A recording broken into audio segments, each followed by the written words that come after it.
Jim, you were a star in the first season. Why don't you talk about how you're up there trying to get America's attention, and you got these stars that right now of the show, the three judges, that seem to be tripping over each other, plus Ryan sort of stumbling over each other to get the next big headline. Is that distracting from what you think the show was about the first season? Yeah, I think it is. Being a former contestant, back on the very first season where the hype was nowhere near where it is right now, you're kind of put in this awkward position. Although our bickering was at a minimum, you kind of just don't know how to handle it. Do you kind of continue? Do you kind of pull into yourself a little bit because these judges are fighting?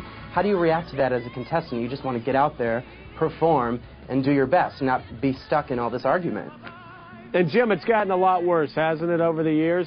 It definitely has, and I don't quite understand it. I mean, this season we've got the best competition thus far, in my opinion, and that's who we need to be focusing the attention on.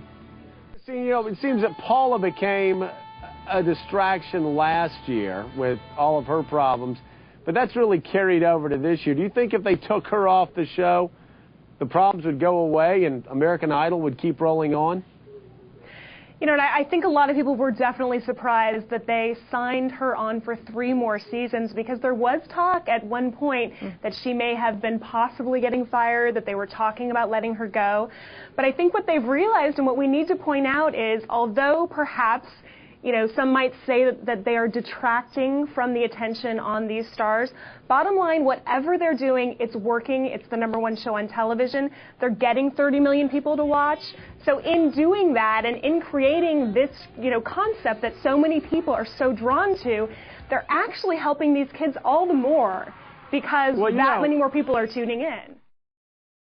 And Jim, I'll ask you the same thing. What's the shelf life on American Idol if these judges keep making it about themselves and those egos keep getting bigger and bigger and bigger every year?